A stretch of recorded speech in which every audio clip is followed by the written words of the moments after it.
طلع البدر علينا من ثنية الوداع وجب الشكر علينا ما دعا لله داعي يا حبيبي يا رسول الله يا نبي سلام عليك يا رسول ونستعينه ونستغفره ونؤمن به ونتوكل عليه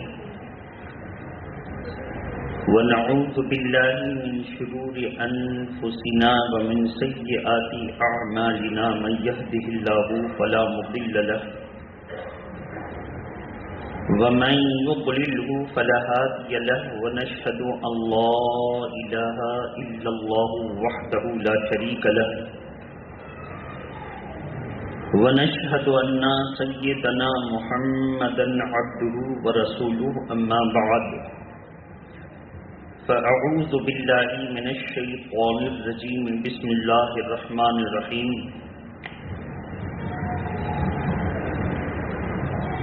وأما بنعمة ربك فحدث وقال الله تبارك وتعالى في القرآن المجيد لقد كان رسول الله في أسوة حسنة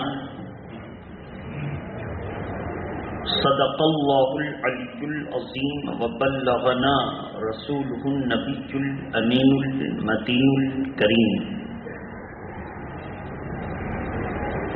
فبذلك الحمد لله رب العالمين صدق الله العلي العظيم وبلغنا رسوله النبي الأمين المتين الكريم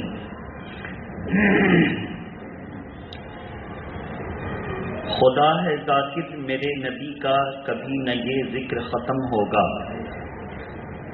خدا ہے ذاکر میرے نبی کا کبھی نہ یہ ذکر ختم ہوگا ازل سے میرے نبی کی محفل سجی ہوئی ہے سجی رہے گی عزیزان ملت اسلامیہ آج کی اس محفل محبت میں نے قرآن مقدس کی دو جگہوں سے آیات کریمہ پڑھا ہے وَأَمَّا بِنِعْمَةِ رَبِّكَ فَحَدِّثْ اور لَقَدْ كَانَ لَكُمْ فِي رَسُولِ اللَّهِ أُسْوَةٌ حَسَنَةٌ ان دونوں آیات کریمہ میں سے پہلی کا ترجمہ ہے اور اپنے رب کی نعمت کا خوب خوب چرچا کرو. اب قرآن سے سمجھنا یہ ہے کہ رب کی نعمت کون ہے یا کون سی چیز ہے، تو اس کا جواب یہی ہوگا کہ رب کی نعمت ہر ذرہ ذرہ ہے.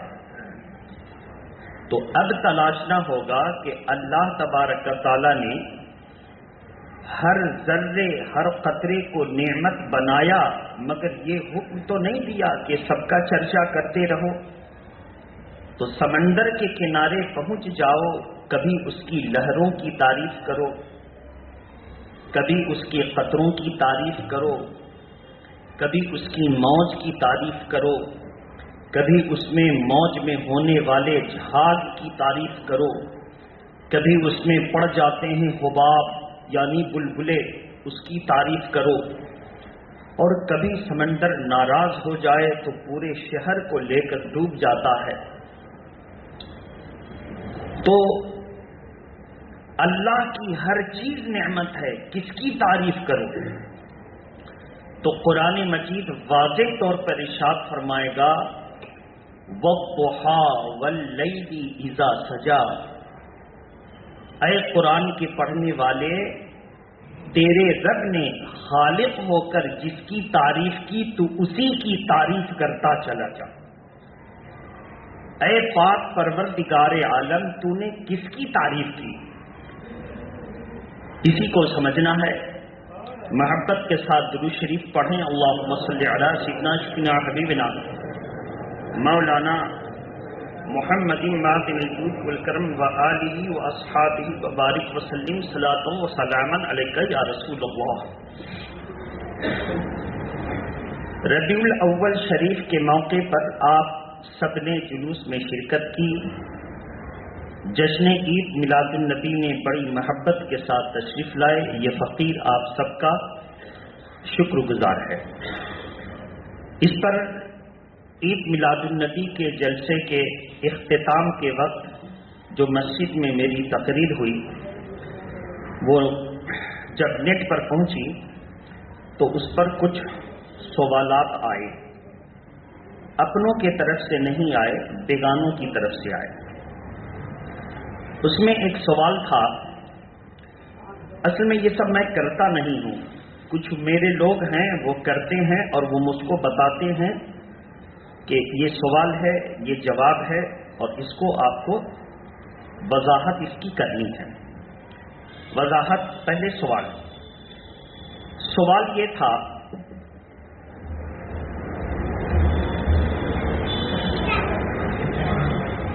کہ کوئی شریف آدمی اپنی والدہ کے اس وقت کا ذکر نہیں کرتا جس وقت اس کی والدہ بچے پیدا کر رہی ہوں، جس وقت اس کی والدہ حمل سے ہوں، جس وقت اس کی والدہ بچے کو دودھ پلا رہی ہوں. کوئی شریف آدمی اپنے والدہ کے ان اوقات کا ذکر نہیں کرتا. تو آپ اہل سنت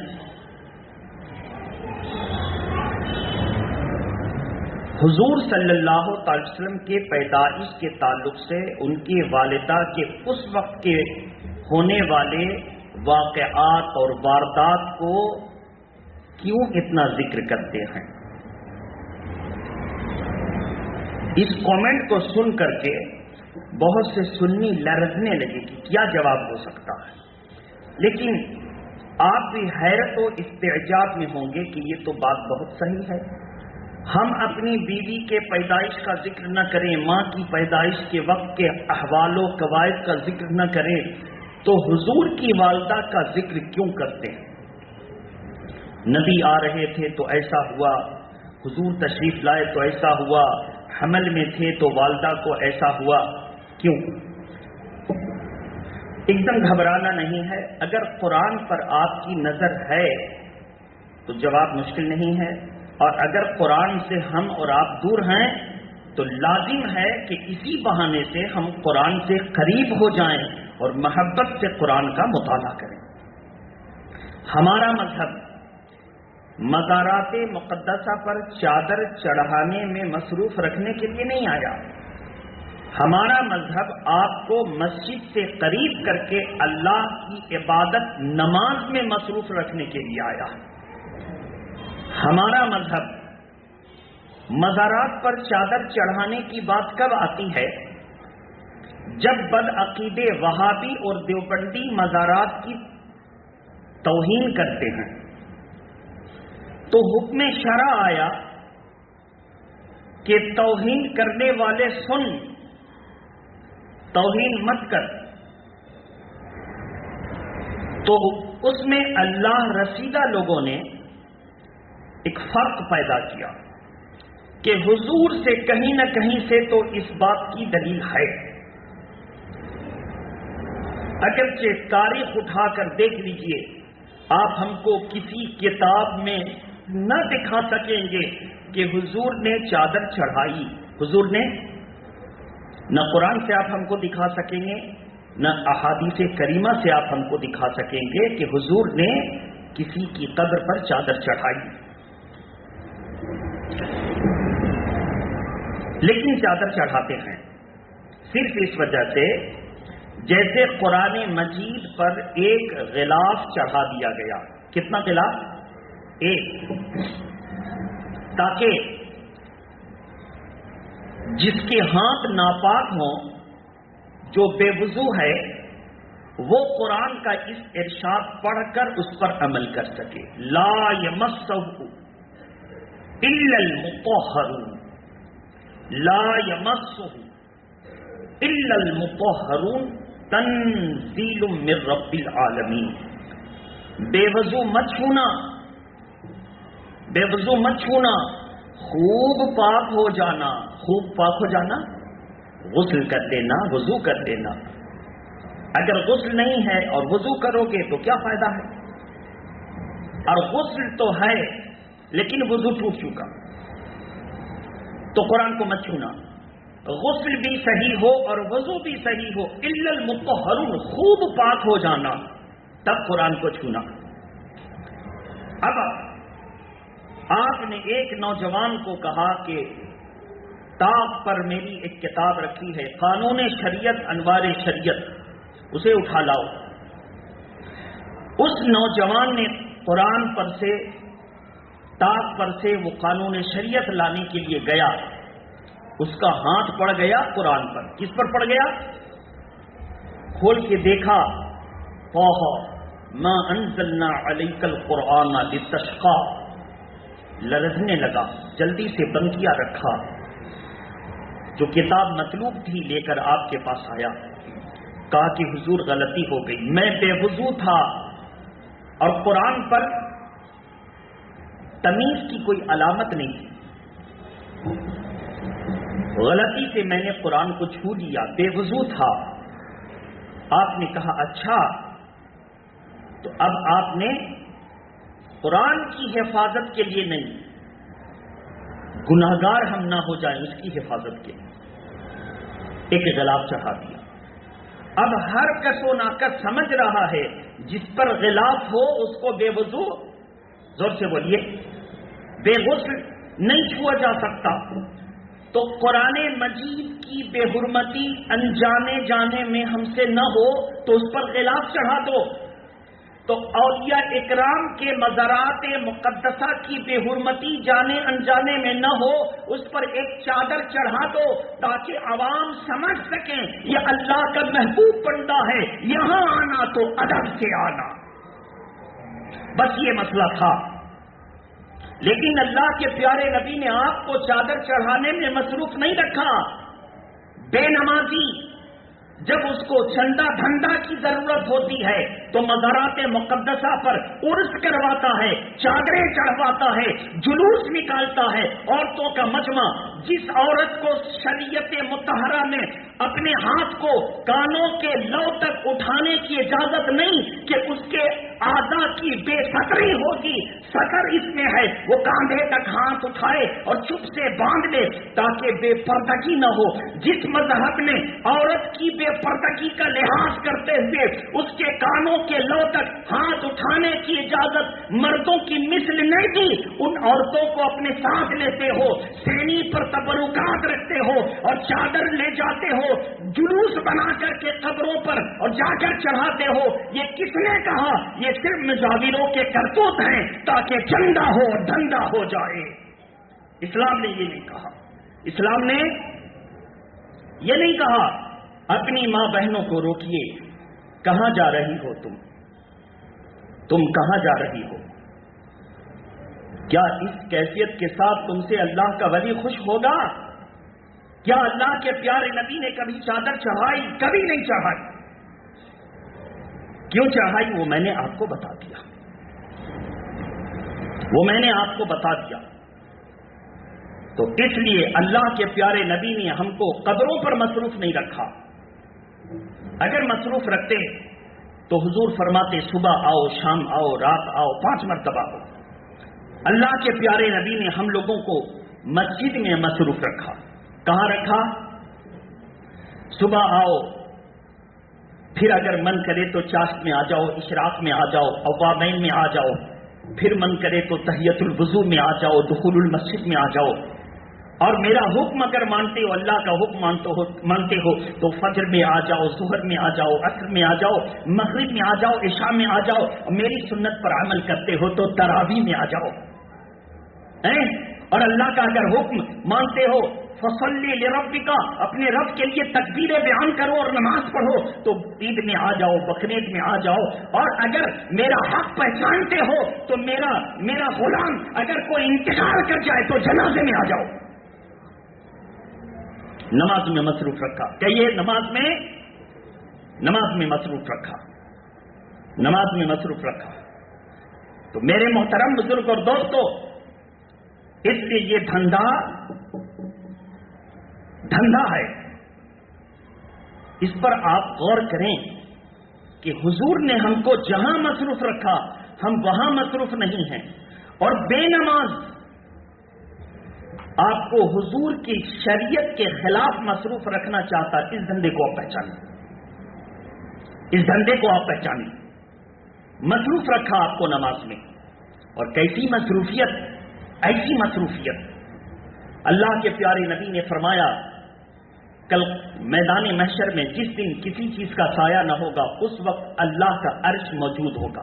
اللہ کا عرش, حالانکہ وہ بھی بے مثل و مثال ہے, اس میں کوئی شرط نہیں, لیکن اللہ اپنے کرم سے کہتا ہے کہیں پر سایہ نہیں ہوگا. 7 خوش نصیب مسلمان اس عرش کے سائے میں ہوں گے. کتنے؟ سورج کی تمازت شدت اتنی بڑی ہوگی وہ ٹوٹ کے تو فنا ہوگا, پھر اللہ کے حکم سے وہ ظاہر ہوگا کہ ایسا لگتا ہے کہ 1.25 نیزے پر 1.25 ہاتھ پر سورج آ گیا اور اس کی تپش سے زمین کا کلر تانبے جیسا ہو جائے گا. زمین کا کلر تانبے جیسا ہوگا. اتنی سخت دھوپ, کسی چیز کا سایہ نہ ہوگا. اس سائے میں کون رہے گا؟ وہ جو ایک نماز مسجد میں پڑھتا ہے پھر اپنی ضرورت کے لیے چلا جاتا, بازار گھر ادھر ادھر چلا جاتا ہے, مگر اس کا دل مسجد میں اٹکا رہتا ہے. اس کا دل مسجد میں اٹکا رہتا ہے. وہ پھر آ جاتا ہے ظہر میں اور ظہر کی نماز پڑھ لیتا, پھر چلا جاتا ہے. اس کا دل مسجد میں لگا رہتا ہے, اذان ہو میں مسجد چلا جاؤں, پھر عصر میں آتا ہے, پھر چلا جاتا ہے, پھر اس کا دل مسجد میں لگا رہتا. ارے ایسا خوش نصیب سب شخص جس کا دل مسجد میں لگا رہتا ہے, جو نماز میں مصروف رہتا ہے. یہ شخص جس دن کوئی سایہ نہ ہوگا وہ عرش کے سائے میں اللہ تعالیٰ اسے جگہ عطا فرمائے گا. تو آپ کو مسجد میں مصروف کیا, مسجد میں مصروف کیا. اور یہ جوہال, یہ دنیا پرست, یہ دنیا کے لالچی ایک کلچر بنانا چاہتے ہیں, مزارات کلچر. پرانی قبروں کو مزار بنا دو اور بنا کر کے اگر مولانا صاحب کچھ کہیں تو توہین کا مسئلہ دکھا دو, مزارات کی توہین کی. اور اس کے بعد خوب چندہ دھندا کا سسٹم شروع ہو جائے, یہ تیرا مزار, یہ میرا مزار, یہ تیرا چندہ, یہ میرا چندہ, یہ سلسلہ شروع ہو جائے. کب آپ ہوش میں آئیں گے, کب ایسے لوگوں کو آپ پہچانیں گے؟ آپ پہچانیے کہ جن کو مسجد میں آپ نے کبھی نہیں دیکھا ہوگا وہ مزارات پر چادر چڑھانے کے معاملے میں اتنے جذباتی ہوتے ہیں تو سمجھ لیجیے کہ جس کے دل میں اللہ کے نبی کی آنکھ کی ٹھنڈک, نماز کی محبت نہیں ہے, یہ سب ریا ہے, دھوکہ ہے. کل میدان محشر میں اللہ تعالیٰ سب سے پہلا سوال کرے گا, نماز کے متعلق بتا. اگر نماز درست ہو گئی تو سارے اعمال قبول ہوں گے, اور نماز کے معاملے میں اگر معاملہ خراب ہو گیا تو اس کا کوئی عمل قبول نہ ہوگا, اللہ اس کو جہنم میں ڈال دے گا. کوئی عمل قبول نہ ہوگا. نماز کی اہمیت کے تعلق سے فضیلت سننے کے بعد اصل گفتگو کیا ہے وہ سن لیجئے. محبت کے ساتھ درود شریف پڑھیے. اللہم صلی علی سیدنا شفینا حبیبنا مولانا محمد مادر الجود والکرم وآلہ واصحابہ وبارک وسلم صلاۃ و سلام علیک یا رسول اللہ صلی اللہ علیہ وسلم. آپ اہل سنت والے اپنے اپنے والدین, دادا دادی, خاص طور پر اماں کے اوپر جو واردات پیش آتے ہیں اس کا ذکر آپ نہیں کرتے. تو حضور کی اماں کے اوپر حمل کے زمانے سے پیدائش کے زمانے تک جو واردات واقعات ہوئے اس کا ذکر کرتے ہیں, کیا یہ شرم نہیں ہے؟ جواب, پھر سے منہ کو خوشبودار اور دل کو جو ہے خوب خوشبودار بنا لیجئے. درود شریف پڑھیے. اللہم صلی علی سیدنا شفینا حبیبنا مولانا محمد وآلہ واصحابہ وبارک وسلم صلاۃ و سلام علیک یا رسول اللہ. یہی تو وجہ ہے جو ہم لوگ اللہ کے پیارے نبی کا ذکر ہر حال میں کرتے ہیں, ذکر ہر حال میں کرتے ہیں. وجہ کیا ہے کہ ہم عام انسانوں کی مائیں جب امید سے ہوتی ہیں، زور سے بولیے، عام انسانوں کی مائیں جب امید سے ہوتی ہیں تو بس ان کی تکلیف کا سلسلہ شروع ہو جاتا ہے. زور سے بولیے، تکلیف کا سلسلہ. تجربہ کار لوگ توجہ دیں. اور امید سے ہونے والی خاتون کے خواب ڈراؤنے ہو جاتے ہیں. کیسے ہو جاتے ہیں؟ ڈراؤنے خواب آتے ہیں اور لمحہ بلمحہ تکلیف بڑھتی جاتی ہے. ہر پل میں تکلیف کا سامنا کرنا پڑتا ہے. کچھ معاملات تو ایسے ہوتے ہیں کہ اپنی ماؤں کو بتانے میں انہیں شرم آتی ہے اور وہ اسے ہضم کر جاتی ہیں، سن کے برداشت کر جاتی ہیں. الغرض کے ہر لمحہ قدم بقدم جو ہے وہ ایسے واردات ہوتے ہیں کہ جن کا بتانا نقصان ہی نقصان ہے، گھاٹے کا ہی کام ہے، شرم کا ہی باعث ہے، اور اسی وجہ سے اس کا اظہار نہیں کیا جاتا. لیکن قربان جاؤ اپنے نبی کی ذات پر، جب والدہ کے پیٹ میں آئے تو تمام فرشتوں نے درود و سلام پڑھا، شجر و حجر نے سلام پڑھا، ایک دوسرے کو مبارکباد دی. دنیا کا کوئی بچہ جب اپنے باپ کی پشت سے ماں کے پیٹ میں شکم مادر میں آتا ہے تو کوئی بہروبر، کوئی برگ و ثمر نہ اس پر سلام بھیجتا ہے، نہ اس پر درود بھیجتا ہے، نہ اس کا ذکر کرتا ہے. مگر میرے آقا کا نور جب اپنے باپ کی پشت سے ماں کے رحم میں منتقل ہوتا ہے تو سمندر کی مچھلیاں جو ہے مبارکباد دے رہی ہیں، درخت کے پتے مبارکباد دے رہے ہیں. پتا چلا جہاں پہ شرم کی وجہ ہے کیوں بیان کرو گے؟ جہاں اللہ نے تعریف کے لائق بیان کیا ہے، میرا رب بھی بیان کرتا ہے، رب کے بندے بھی بیان کرتے ہیں. جو اتنی تعریف کا لائق ہو بیان کریں گے کہ نہیں کریں گے؟ سب کو ڈراؤنے خواب آتے ہیں، لیکن اللہ کے پیارے نبی کی والدہ جب اللہ کے نور سے حاملہ ہوئی، سرکار تو عالم اپنے والدہ کے شکم اطہر میں تشریف لے آئے، اور عورتوں کو ڈراؤنے خواب آتے ہیں. لیکن میرے آقا کی والدہ بی بی آمنہ فرماتی ہیں پہلا مہینہ گزرا کوئی تکلیف نہ ہوئی. خواب میں حضرت آدم علیہ السلام تشریف لائے. زور سے بولیے سبحان اللہ. خواب میں حضرت آدم علیہ السلام تشریف لائے. ابھی کچھ دن ہوئے تھے، نوح علیہ السلام کو خواب میں دیکھا، مبارکباد دی. اے آمنہ گھبرانا نہیں، تیری شکم میں کیا ہے جانتی ہے، تیرے بطن میں کیا ہے جانتی ہے، تیرے پیٹ میں اللہ کے پیارے نبی کا آخری نبی جلوہ افروز ہے، وہ قریب دنیا میں تشریف لانے والا ہے. مبارکبادیاں آتی جاتی. حضرت نوح تشریف لا رہے ہیں، حضرت شیش تشریف لا رہے ہیں، حضرت ابراہیم کی تشریف آوری ہو رہی ہے، حضرت اسماعیل علیہ السلام تشریف لائے. کہا اے آمنہ گھبرانا نہیں، میری نسل کا آخری جوہر تیری گود میں تشریف لانے والا ہے. مبارکبادیاں بڑھتی گئیں، یہاں تک کہ اللہ کے پیارے نبی کی پیدائش کا وقت آیا. میرے آقا کی والدہ کہتی ہیں کہ میں اور عورتوں کی طرح کمرہ تاریک تھا، ذرا سا خوف طاری ہوا. اس تاریک کمرے میں چراغ کا کوئی دستور نہ تھا، چراغ جلانے کا کوئی رواج نہ تھا. مغرب کے بعد ہی سب لوگ کھا پی کر کے عشاء کی نماز بعد میں پڑھتے، کھانا پہلے کھا لیتے اور پھر آرام سے سو جاتے تھے. اس دور میں ایسا ماحول تھا. تو کمرے کی تاریکی سے تھوڑا سا خوف طاری ہوا. اچانک دیکھتی ہوں کہ میرا کمرہ نور سے بھر گیا، میرا کمرہ نور سے بھر گیا.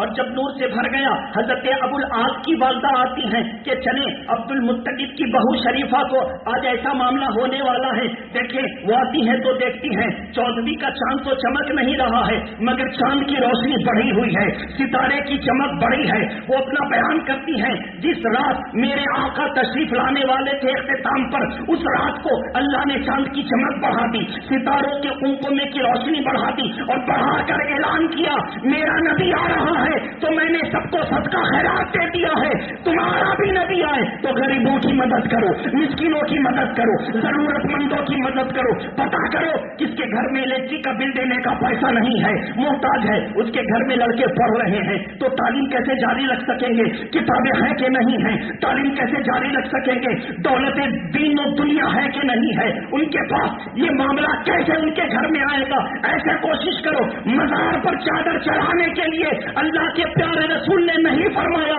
غریبوں کی مدد کرنے کا حکم دیا ہے۔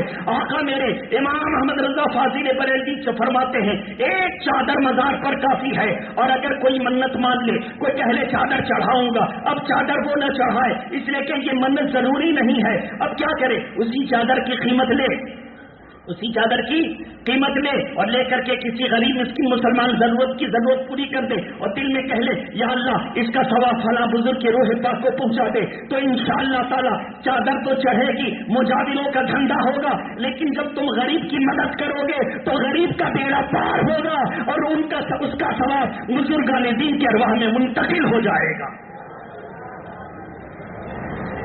اب بتائیے جب حضور کی اتنی شان ہے تو بیان کریں گے کہ نہیں کریں گے؟ کوئی عیب ہے؟ کوئی عیب ہے؟ تو جہاں عیب ہے چھپایا جاتا ہے، اور جہاں پر وصف ہی وصف ہے، تعریف ہی تعریف ہے، وہاں میرے رب نے ظاہر فرمایا اور ہم لوگ بھی ظاہر فرماتے ہیں، اور دنیا والے کو بتاتے ہیں کوئی ایسا ہو تو لا کے دکھاؤ، کوئی ایسا ہے تو پیش کرو، تم اپنی پوری دنیا سے کسی کو چن لو پیش کرو۔ ارے یقین یہ ہے کہ جب ہم ہزاروں کروڑ ہندوستانوں، پاکستانوں، بنگلہ دیشوں، برما اور روما کے باشندوں میں ایک احمد رضا نہیں پیش کرتے تو سرکاریں تو عالم کہاں سے لا سکتے ہیں؟ ایک احمد رضا جیسا، زور سے بولیے، ایک احمد رضا جیسا پیش نہیں کرتے، غلام احمد رضا نہیں پیش کر سکتے تو امام احمد کیسے پیش کر سکتے ہیں؟ کیسے؟ اس لیے ہمارے یہاں عیب ہی عیب ہے تو چھپایا جاتا ہے، میرے نبی کے یہاں تعریف ہی تعریف ہے تو ظاہر کیا جاتا ہے۔ قرآن نے اسی کو کہا وَأَمَّا بِنِعْمَتِ رَبِّكَ فَحَدِّثْ، اور جب اللہ کی نعمت ملے تو سب سے عظیم نعمت، یہ سر جہنم میں چلا جاتا، یہ پیشانی جہنم میں چلی جاتی، یہ چہرہ جہنم میں جل جاتا، مگر نبی آئے اس سر کو اللہ کی بارگاہ میں جھکا دیا، نبی آئے جو میرا پیٹ شہوت سے بھرا تھا، روزہ دار بنا کر کے اللہ کے پیارے نبی نے جنت پر ہمارے جسموں کو حرام فرما دیا، نبی تشریف لائے تو بچیوں کو زندہ دفن ہونے سے بچا لیا، نبی تشریف لائے تو بیوہ کو مقام عطا فرمایا، نبی تشریف لائے تو عورتوں بیویوں کو عزت عطا فرمائی، نبی تشریف لائے تو بڑے بھائی کو باپ کے مثل قرار دیا، نبی تشریف لائے تو والدہ کے قدموں میں ایک نہیں جنت اتار دی، کروڑوں بیٹوں کے کروڑوں ماں کے قدموں میں جنت اتار دی، نبی تشریف لائے جو جنت کو اتار کے ماں کے قدموں میں دے رہے ہیں، جب ہم ان کے عمل پر حکم پر عمل کریں گے، نماز پڑھیں گے، جو جنت دوسروں کو بانٹ رہا ہے وہ جنت خود عطا کیوں نہ کرے گا؟ تو اس لیے ہمیں نماز کا کلچر پیدا کرنا ہے، نمازی بننا ہے، نماز کا ماحول وفا کرنا ہے، اسی کے لیے اللہ کے نبی تشریف لائے۔ پوری دنیا میں سوچ لو، تم کبھی چادر مت چڑھاؤ، قیامت کے دن تم سے سوال نہ ہوگا۔ ہاں تم مزار کی توہین مت کرو، بزرگوں کی توہین مت کرو، کبھی مت چڑھاؤ، تم سے کوئی سوال نہ ہوگا، مگر ایک وقت کی نماز جان بوجھ کر کے چھوڑ دو گے تو سوال ہوگا، سوال ہوگا۔ اس لیے نماز کا ماحول بنائیے۔ وآخر دعوانا ان الحمد للہ رب العالمین۔ السلام علیکم ورحمۃ اللہ وبرکاتہ۔